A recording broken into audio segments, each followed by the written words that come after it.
네, 우리 먼저 성경책 제일 뒤에 펴서 십계명 한번 같이 읽어보겠습니다. 십계명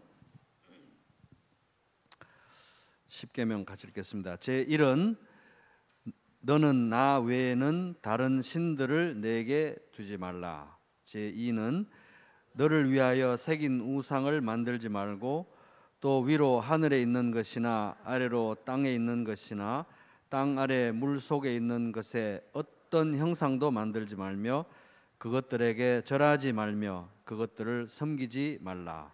제3은 너는 내 하나님 여호와의 이름을 망령되게 부르지 말라. 제4는 안식일을 기억하며 거룩하게 지키라. 제5는 내 부모를 공경하라. 제6은 살인하지 말라. 제7은 간음하지 말라. 제8은 도둑질하지 말라. 제9는 내 이웃에 대하여 거짓 증거하지 말라. 제10은 내 이웃의 집을 탐내지 말라. 아멘. 네, 오늘은 이제 10계명 중에 제 8계명, 8번째 계명 도둑질하지 말라에 관한 내용부터 살펴보겠습니다. 백신문 제 8계명은 하나님께서 제 8계명에서 하나님께서 금하신 것은 무엇입니까? 답 우리 천천히 같이 읽어보겠습니다. 하나님께서는 국가가 법으로 처벌하는 도둑질과 강도질만을 금하신 것이 아니고 이웃의 소유를 자기의 것으로 삼으려고 시도하는 모든 속임수와 간계를 도둑질이라고 말씀하십니다. 이런 것들은 폭력으로 혹은 합법성을 가장하고서 일어날 수 있는데 곧 거짓 저울이나 자나, 돼, 부정품, 미조화폐와 고리대금 같은 일, 기타 하나님께서 금하신 일들입니다. 하나님께서는 또한 모든 탐욕을 금하시고 그의 선물들이 조금이라도 잘못 사용되거나 낭비되는 것을 금하십니다. 정말 잘 정리되어 있죠, 그죠? 이게 무슨 한 사람이 대충 쓴 게 아니라 이미 우르시누스가 이걸 쓸 때는 수백 년 동안 제5계명이 말하는 것은 뭐다 하는 것들이 정리되었던 것들이 이제 전수되어서 또다시 정리된 거기 때문에 굉장히 많은 지혜가 이렇게 농축이 되어 있습니다. 그래서 이걸 한번 반복해서 자세히 읽어보면 일상생활에서 도둑질 하지 말라, 이게 어떻게 우리가 이 계명을 어기고 있는지 우리가 볼 수가 있습니다. 그래서 이제 절도죄만을 금하는 것이 아니다, 절도나 강도만을 금하는 것이 아니라 사실은 포괄적으로 내 것이 아닌 남의 것을 차지하기 위해서 행하는 모든 악을 금하는 것이다, 이렇게 이제 넓게 봐야 된다는 거예요. 도둑질 하지 말라. 그리고 이제 한 걸음 더 나아가서 이제 이 백신문의 답의 마지막 문단에 보면은 하나님께서는 또한 모든 탐욕을 금하시고 그의 선물들이 조금이라도 잘못 사용되거나 낭비되는 것을 금하십니다. 여기까지 나가는 거예요. 그래서 하나님께서 주신 선물인데 완전 소유권 이양된 게 아니라 이제 지난 주일 설교에서도 말씀드렸듯이 맡기신 거죠. 맡기신 선물에 대해서 오용 또는 남용하는 것까지 포함된다 하는 겁니다, 이 계명에.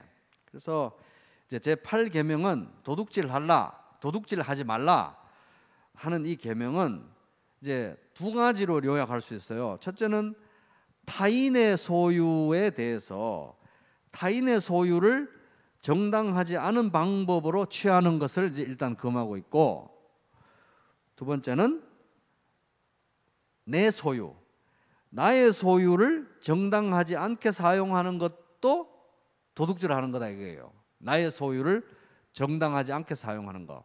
왜? 나는 청직이기 때문에, 관리인이기 때문에 선한 관리자의 의무를 가지고 있다는 거예요. 우리가 횡령 배임하면 안 된다 이 말이죠. 그래서 예를 들면 이제 어떤 분은 이렇게 써놨습니다. 예를 들어서 주님의 교회와 자기 가족과 사회에 돌아가야 할 것을 계속 쥐고 있는 경우와 탐욕과 낭비를 일삼는 경우도 해당된다 하는 겁니다.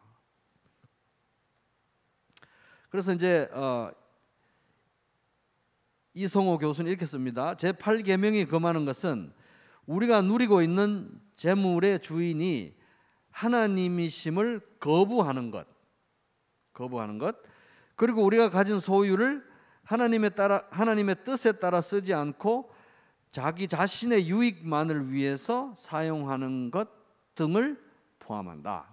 도둑질을 한다, 이거는 쉬운 내용인데 이제 더 적극적으로 한 걸음 더 나아가서 하나님께서 주신 선물을, 맡기신 선물을 오용 남용하는 것이다. 이제 이런 취지의 일관되는 말씀이 말라기서 3장 8절이죠.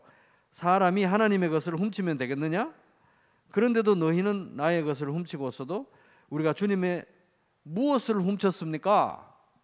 라고 되묻는구나. 11조와 헌물이 바로 그것이 아니냐, 이렇게 이제 얘기하는 겁니다.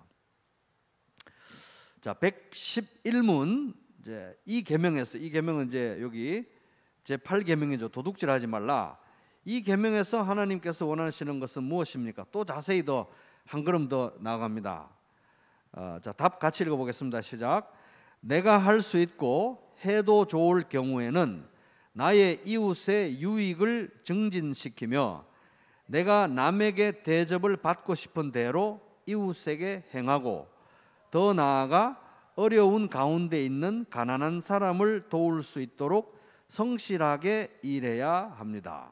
그래서 이제 도둑질하지 말라라는 이 제8계명으로부터 우리가 소유와 재물에 대해서 청지기로서 어떤 태도를 가지고 살아야 되는지를 이제 일반적인 원칙이 이렇게 도출되는 거예요.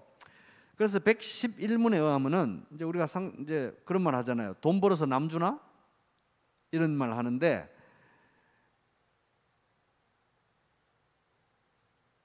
돈 벌어서 남 줘야 되는 말이에요. 제 111문은 돈 벌어서 남도 좀 줘야지, 이런 말씀인 거예요. 사실 돈 벌어서 남 주나?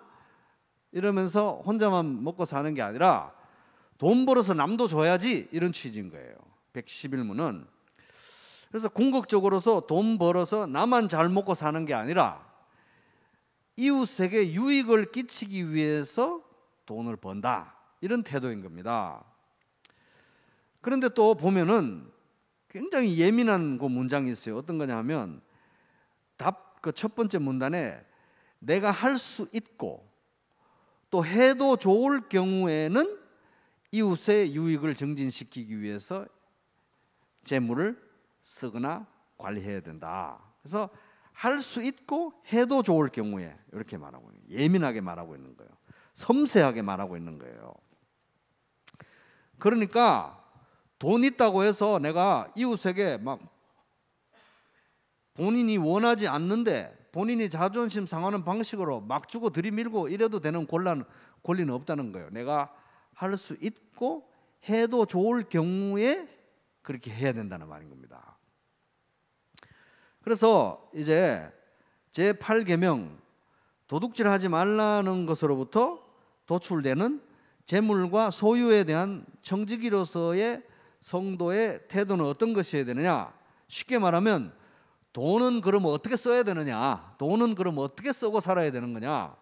세 가지로 요약합니다. 요약이 이제 뭐냐면 요 답을 이제 딱 세 개로 요약하면 이런 거예요. 첫째는 황금률이라는 겁니다. 황금률이 뭐냐면 남에게 대접받고자 하는 대로 남을 대접하라. 여기 이제 그 중간에 나오는 얘기죠. 돈은 어떻게 써야 되느냐? 첫 번째 원리가 남에게 대접받고자 하는 대로 대접하라. 이게 이제 일반 첫 번째 원리고, 두 번째는 가난한 자를 생각하라. 그게 이제 답의 마지막 문단이죠. 세 번째가 더 나아가서 일반적으로 이웃의 유익을 생각해라. 돈 벌고 돈 쓰는 데 있어서 이웃의 유익을 항상 같이 생각해야 된다는. 그러니까 이제 혼자만 잘 먹고 잘 살려고 하면 안 된다는 거예요. 나만 잘 먹고 잘 살고 남이야 죽든 말든 이런 식의 재물관이나 이런 소유에 대한 생각은 안 된다. 성경적인 것이 아니다 하는 겁니다. 다른 사람도 같이 먹고 살아야 된다. 다른 사람의 소유도 늘 소중히 생각해야 된다는 거예요. 그래서 제6계명이 살인하지 말라 이건데, 살인하지 말라는 거는 이웃의 생명도 소중히 여기라. 너의 생명도 소중한데 이웃의 생명도 소중히 여기라 이 말이고, 제7계명 간음하지 말라 이거는 너의 가정도 소중한데 이웃의 가정도 소중히 여기라. 이웃의 가정을 파괴하지 말라 이거예요. 이웃의 순결과 이웃의 가정을 파괴하지 말라. 간음이 결국 이웃을 파괴하는 거잖아요, 가정을. 그 다음에 이제 이 8계명 도둑질하지 말라 이거는 너의 소유도 중요한데 이웃의 소유도 중요하게 여겨라 이런 거예요. 그럼에도 불구하고 이 모든 일 가운데서 우리는 궁극적으로 하나님께 모든 것에 대한 궁극적인 소유권이 있고 우리는 청지기에 불과하다는 일반 원칙을 늘 기억해야 된다 하는 것입니다. 땅과 거기에 충만한 것과 세계와 그 가운데 사는 자들은 다 여호와의 것이로다. 시편 24편 1절. 거기 아까 이제 잠깐 제가 읽어드렸지만, 내가 할 수 있고 해도 좋을 경우에 나의 이웃의 유익을 증진시킨다. 재물과 소유에 관련해서. 그러니까 이제 이런 걸 우르시누스는 이렇게 아주 예민하게 설명해 놨더라고요. 그러니까 남을 돕고 뭐 남의 유익을 증진시키고 이런 걸 할 때도 올바른 생각과 동기를 가지고 해야 된다는 거예요. 올바른 생각과 동기를 가지고 가난한 사람에게 자기가 가진 것을 베푸는 덕이 이제 우리 크리스찬들에게 있어야 되는데, 그런데 자기의 능력만큼 해야 되는 거예요. 자기의 능력만큼. 경제적으로 남을 돕는 것도 자기의 능력만큼 해야 된다는 거예요. 그리고 다른 사람의 필요에 준하여, 필요에 맞게, 나의 능력에 맞게. 그러니까 내가 누구에게 어디서 언제 얼마나 줄 수 있는지를 잘 분별해야 된다는 거예요. 그러니까 그래서 이 사람이 이렇게 썼더라고요. 인색함과 낭비 사이에 중도의 길을 걸어가라. 그러니까 이들이 이런 얘기들이 얼마나 많이 오고 갔고 얼마나 많은 시행착오들이 있었고 그런 것들 가운데 이렇게 정리된 거예요, 사실은. 그러니까 인색함과 낭비 사이에 중도를 지켜야 된다. 그러니까 외인들에 대해서, 다른 사람들에 대해서 불친절하게 하면 안 되잖아요, 그죠? 불친절하게 하면 안 돼요. 재물과 돈에 관련해서. 또 그들을 접대하는 데에서 나타나는 무절제한 친절, 재물과 돈과 뭐 이런 거 관련해서 남의 유익을 증진시키고 뭐 남을 돕는답시고 무절제하게 친절하면 안 된다, 이게. 무절제하게. 그 말은 너무 지나치게 베푸는 나머지 우리 자신을 위해서 필요한 것을 남겨두지 않는 것이다. 성도니까, 크리스찬이니까 이웃을 막 도와야 돼 막 이러면서 자기 집은 막 굶는데 남 도와준다고 막 이러는 게 그게 아름다운 게 아니라는 거예요. 절제, 낭비와 인색함 사이에 중도의 길을 가야 된다 하는 겁니다. 참 지혜가 이렇게 집약되어 있죠. 저희 선배들이 이 말씀을 어떻게 하면 잘 적용할 수 있을까 정말 예민하게 연구하고 이렇게 정리한 것 같아요, 제가 보기에는. 그래서 제8계명은 이제 이 제8계명을 볼 때 우리가 알 수 있는 것은 뭐냐면 재물과 소유에 관해서 구별이 있다는 거예요. 구별이 너 거와 내 거가 따로 있다는 거예요. 소유권이 따로 있다. 소유권에 대한 분명한 구별과 차이를 이제 우리가 인정해야 된다 하는 겁니다. 그래서 이제 그 말은 사람이 도둑질하는 것은 정당하지 않다. 이제 하나님 말씀이잖아요. 도둑질하면 안 된다. 이 말은 곧 합법적으로 내가 어떤 것을 소유할 권한을 하나님께서 주셨다는 말이 되는 거예요. 도둑질하는 게 불법이라면 내가 합법적으로 뭔가를 소유하는 것도 하나님의 뜻이다. 허락하신 것이다. 각각 다른 재산의 양만큼 사유재산을 우리가 소유하는 건 하나님의 뜻이다 이거예요. 허락하신 것이다. 그래서 이제 이 8계명이 보는 것은 소유에 대해서 나의 소유가 있고 너의 소유가 있다. 다르다. 그러면 이제 사람들이 반문하겠죠. 그러면 초대교회 사도들과 초대교회 성도들은 막 이제 자기의 그 소유를 막 다 이렇게 공유하고 니꺼 내꺼 없이 막 같이 공동생활을 하지 않았냐. 초대교회 때는 우리도 그래야 되는 거 아니냐. 이제 이런 반문을 할 수 있는데 이제 이 우르스니우스가 잘 설명해요. 그들은 자유로 그렇게 했고, 자의로 그렇게 했고, 어떤 법으로 그것을 강요받은 것이 아니다. 내 재산을 다 내놓고 당신도 재산 다 내놓고 이렇게 해야 된다는 어떤 법이 있었던 건 아니라는 거예요. 자의로 그렇게 했다는 거예요. 자의로. 각 사람이 자기 자신의 의사에 따라서 그렇게 한 것이다. 그래서 이제 그 근거로 사도행전 5장 4절을 얘기합니다. 그 뭐냐면은 땅이 그대로, 이게 이제 그 아나니아와 삽비라에게 이 베드로가 한 말이에요. 땅이 그대로 있을 때는 네 땅이 아니며 판 후에도 네 마음대로 할 수가 없더냐. 그러니까 아나니아와 삽비라가 죽은 거는 땅을 다 안 내놔서가 아니라, 땅을 안 내놓을 수도 있어요. 사유재산이 있으니까 땅을 안 내놓을 수도 있는데 거짓말을 한 거예요. 다 내놨다고 성령님을 속인 게 문제였지 전 재산을 안 내놓은 게 문제가 아니었다는 거예요. 그래서 베드로도 그렇게 말하는 거잖아요. 그대로 있을 때는 네 땅이 아니면 판 후에는 네 마음대로 할 수 없더냐. 어찌하여 이렇게 이 일을 마음에 두었느냐. 사람에게 거짓말한 것이 아니고 하나님께로다. 그래서 그 당시의 상황의 필요에 따라서 일시적으로 유무상통했던 그런 상황이 나타났던 것이지, 성도라고 해서 다 사유재산도 없이 막 이렇게 하는 게 아니라는 거예요. 그래서 낭비와 인색함 사이에 중도를 지키고 절제해야 된다 하는 겁니다. 자, 제 9계명 9번째 계명은 내 이웃에 대하여 거짓 증거하지 말란데, 이제 제 112문은 제 9계명에 관한 거죠. 거짓 증거에 대한 거. 제 9계명에서 하나님께서 원하시는 것은 무엇입니까? 같이 읽어보겠습니다. 시작. 내가 어느 누구에게도 거짓 증언을 하지 않고 다른 사람의 말을 왜곡하지 않고 뒤에서 헐뜯거나 중상하지 않으며 어떤 사람의 말을 들어보지도 않고 성급히 정죄하지 않으며 다른 사람이 성급히 정죄하는 데에도 참여하지 않기를 원하십니다.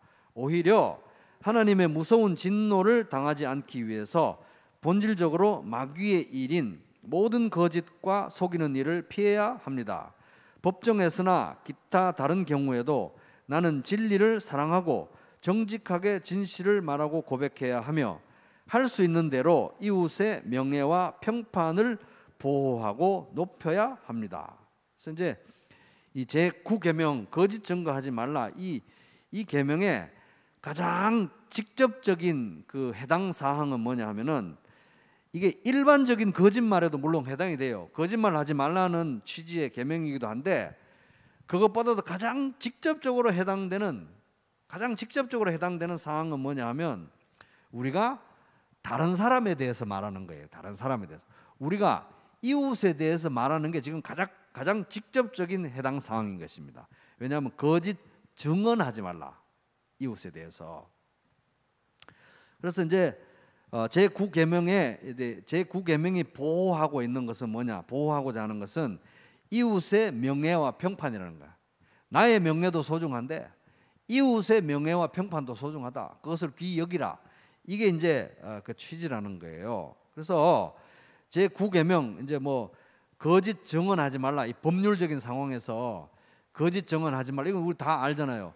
법률적인 상황에서 거짓 증거하는 게 위증죄로 우리 처벌받는 거 다 알지 않습니까? 그죠? 근데 그런 경우는 뭐 흔하지는 않아요, 사실은. 근데 거짓 증거하지 말라라는 게 일상생활에서 어떻게 이 계명이 우리가 어겨지고 있나, 이런 죄를 저지르고 있나를 굉장히 이게 이 112문이 잘 요약하고 있어요. 이것도 정말 경험이 축적된 어떤 것 같습니다. 그래서 이제 그 어느 누구에게도 거짓 증언하지 않고 그 밑으로 나오는 내용을 조금 더 쉽게 정리를 해보면, 제9계명을 어기는 일상의 흔한 상황들은 첫 번째 뭐냐 하면 다른 사람의 말을 왜곡하는 거. 왜곡.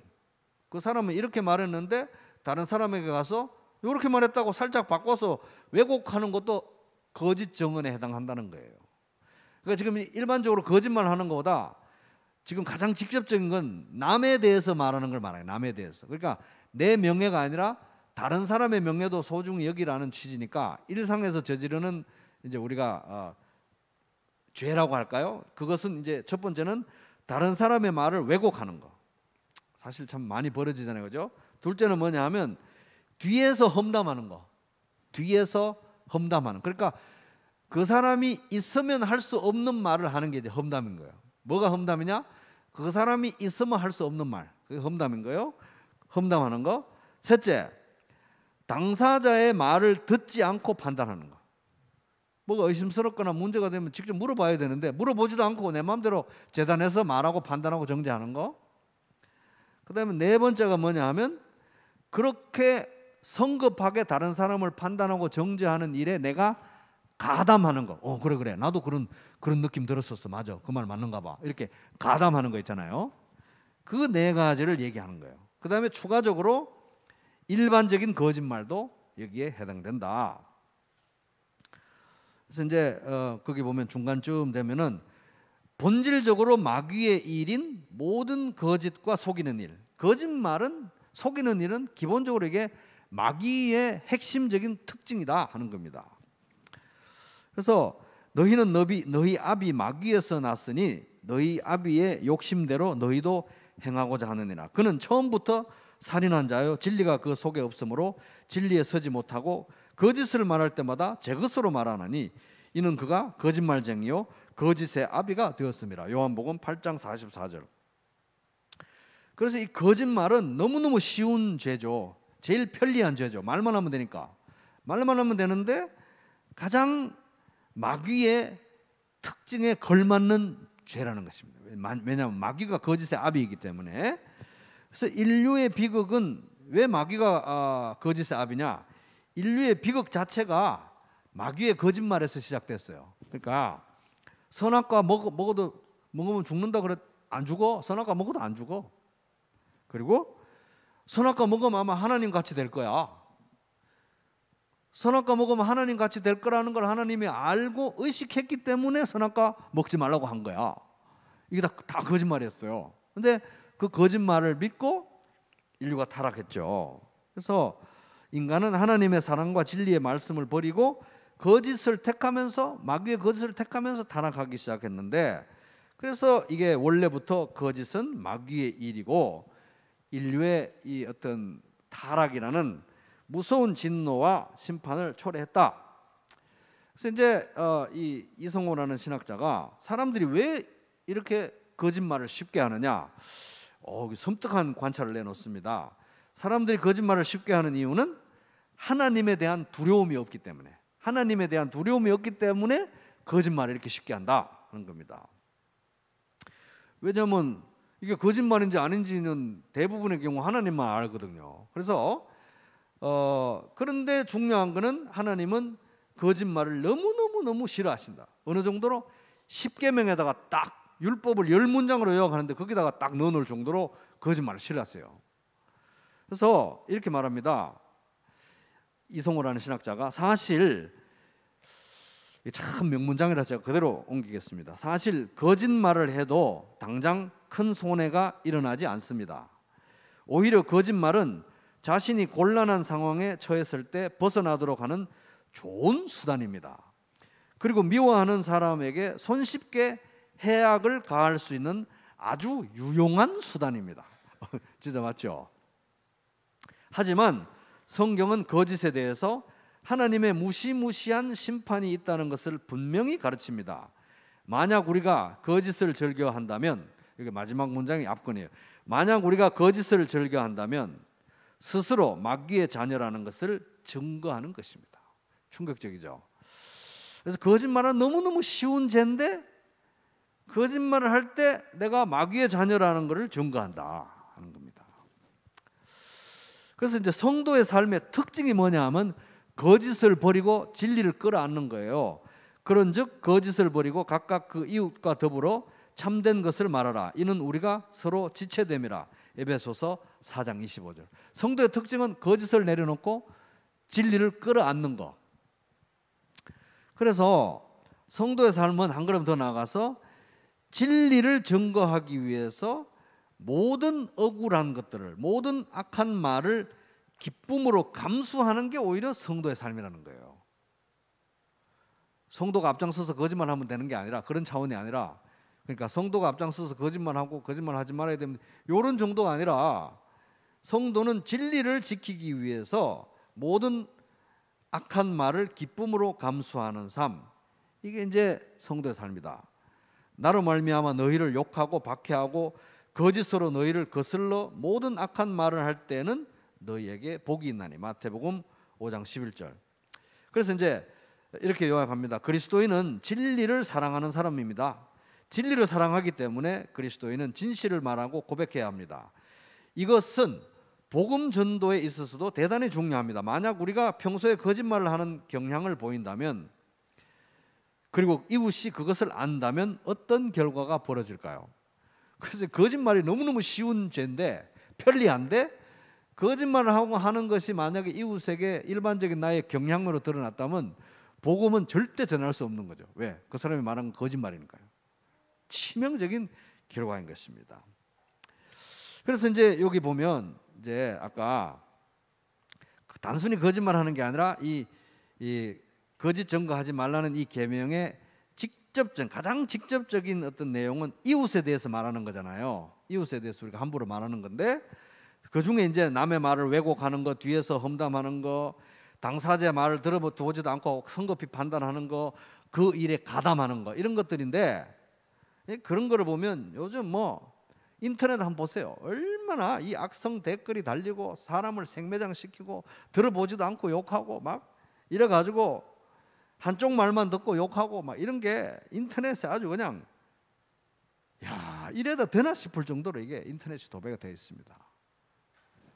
여기에 성도들은 가담하면 안 된다. 왜? 거짓 증거하면 안 되니까요. 설사 그런 의심이 간다고 해도 당사자에게 들어보고 얘기를 해야 되고, 들어봤다고 해도 함부로 또 얘기하면 안 돼요. 그게 이제 우리 성도의 길인데, 이런 이 시대의 풍조에 우리가 가담해서는 안 되겠다. 남을 함부로 막 얘기하는 이런 풍조에 가담하면 안 된다.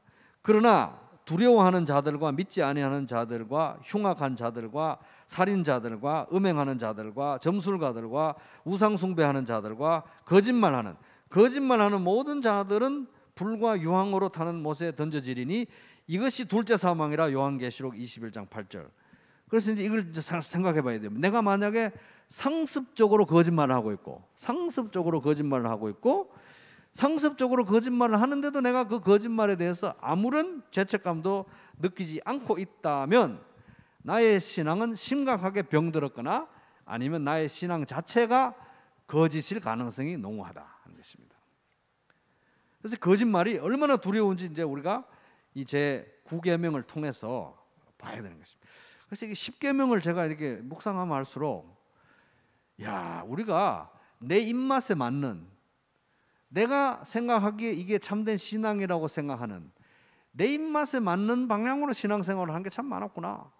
하나님이 제일 싫어하는 거, 제일 좋아하는 건 여기 딱 분명히 요약이 돼 있는데, 이 중요한 걸 빼놓고 아주 작은 것들에만 집중해가지고 내가 굉장히 신앙생활 잘하는 것처럼 하는 경우가 너무 많다는 거예요. 그래서 이제 10계명은 이제 자주 우리가 묵상하고 읽고 묵상하고 반복해서 읽고 묵상하다 보면 신앙의 우선순위가 어디 있는지, 하나님 앞에서 살아가는 삶의 우선순위가 어디 있는지 보여준다 하는 것입니다. 제 10계명은 내 이웃의 집을 탐내지 말라잖아요. 자, 113문 제 10계명에서 하나님께서 원하시는 것은 무엇입니까? 답 읽어보겠습니다. 같이 시작. 하나님의 계명 어느 하나에라도 어긋나는 지극히 작은 욕망이나 생각을 조금도 마음에 품지 않는 것이고, 언제든지 우리 마음을 다하여 모든 죄를 미워하고 모든 의를 좋아하는 것입니다.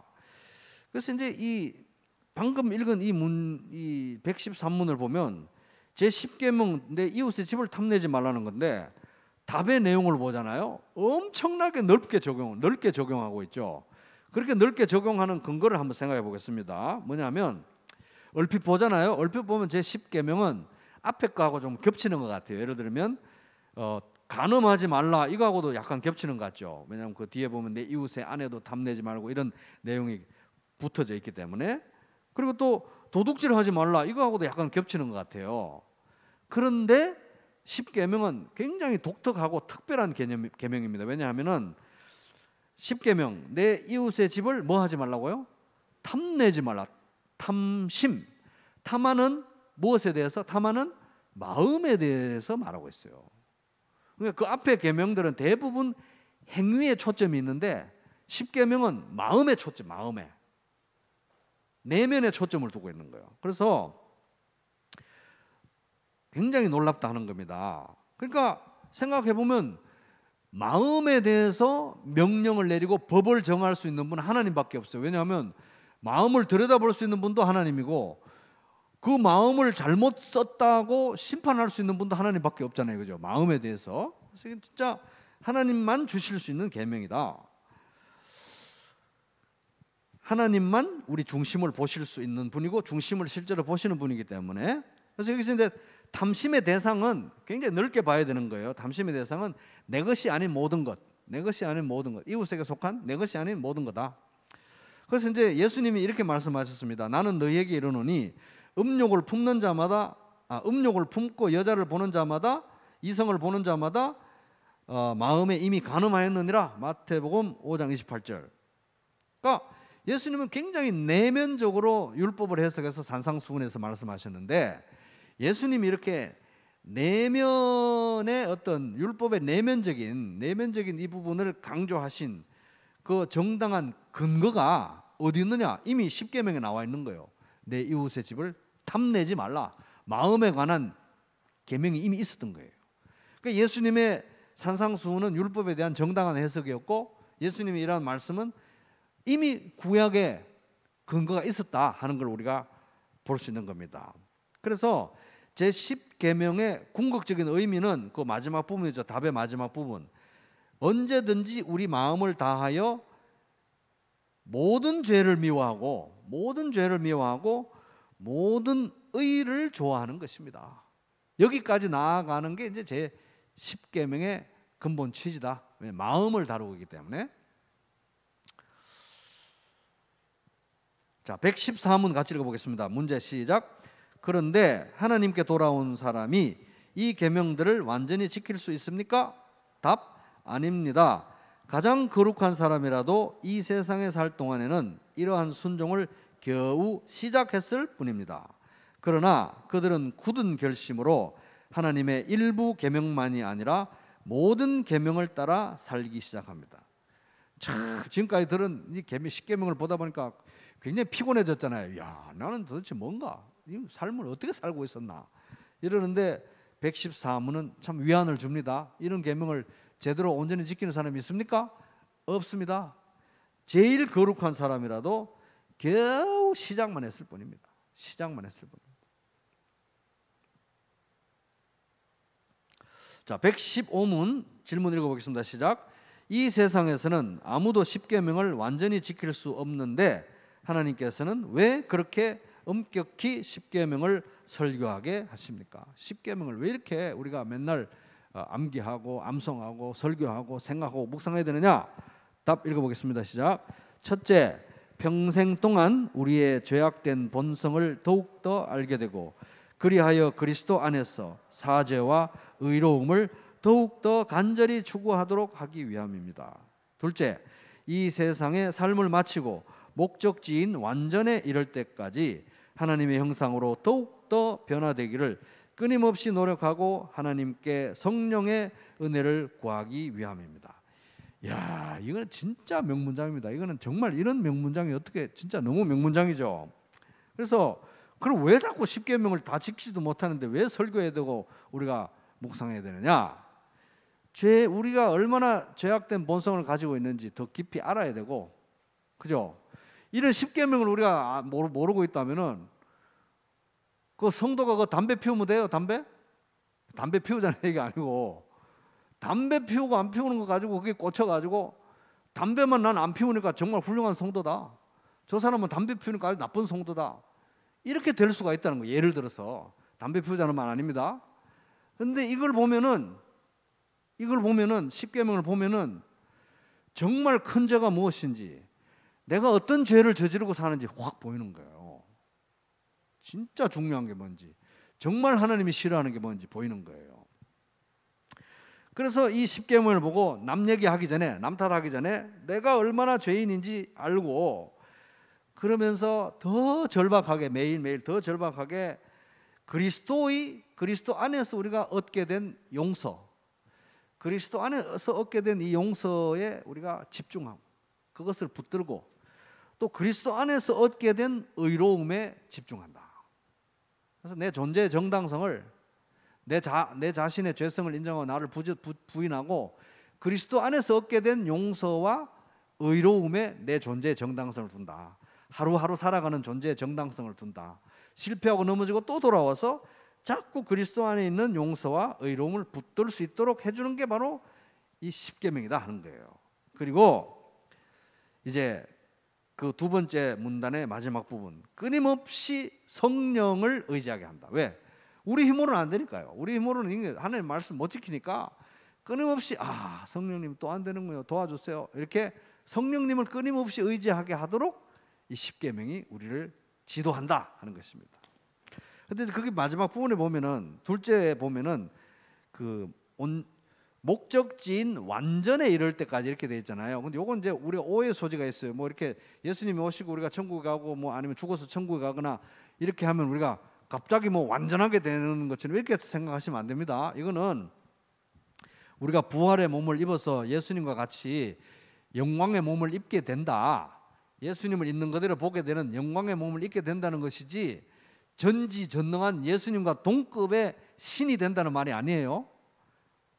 완전히 이른다는 말은, 그래서 이제 어떤 분이 이렇게 잘 설명합니다.